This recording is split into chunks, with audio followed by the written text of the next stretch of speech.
Alright everyone, in this video I want to improve the appearance and the behavior of the rain just a little bit. So the first thing I want is, right now, if I play it, and I cheat to go to the next level, then what will happen is that the rain will continue into the next level. I don't want that. I want the rain to stay confined to its own level. So we started off in the right way. When I received start level, we checked that this is the right level before we started creating new clones. But we didn't. The problem is this effect of each clone replacing itself is continuing into the next level. So what we need to do is we need to kind of reproduce this, to be honest. So we're going to stick it in here, get rid of the stuff in the middle, and then put it there. So now what's happening is it says, before it creates a replacement of itself, it says, wait, is this still the level that should have the rain? Is this still the storm level? If it is, then it creates a clone of itself. It says, okay then, carry on, replace me. But if it isn't that level anymore, then it won't create a clone of itself. So if I cheat to the next level, the rain disappears.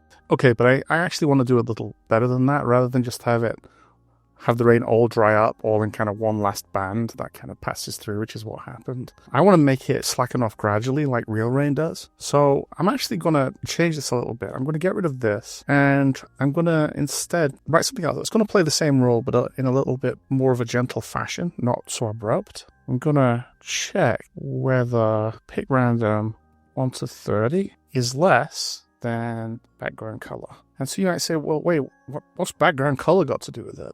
Well, the background color is actually kind of like a timer for the level.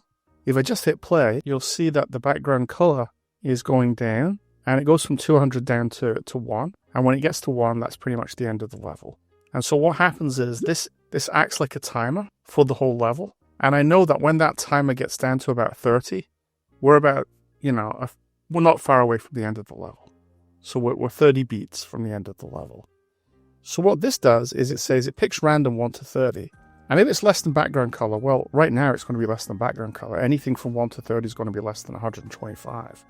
Then it creates a clone of itself. So the rain just keeps recycling until this gets down to about 30. And then once it starts coming below 30, then the chance starts increasing that the random number will actually be higher than the background color. And in that case, it won't create a clone of itself. So the number of clones that reappear will start to disappear as you get towards the end of the level. Okay, we're getting down towards 30 now. So we should start seeing easing of the rain. And there it is. Now, one other thing that should go with that is we need to make sure that the raindrops disappear when the game ends. So we'll just do the same way we did with the mist. So when I receive game over, then delete this clone. Okay, that ought to control when the rain ends, and we'll probably leave it there, and I'll see you in the next video. Thank you for listening, and if you find this video useful, please hit like and subscribe.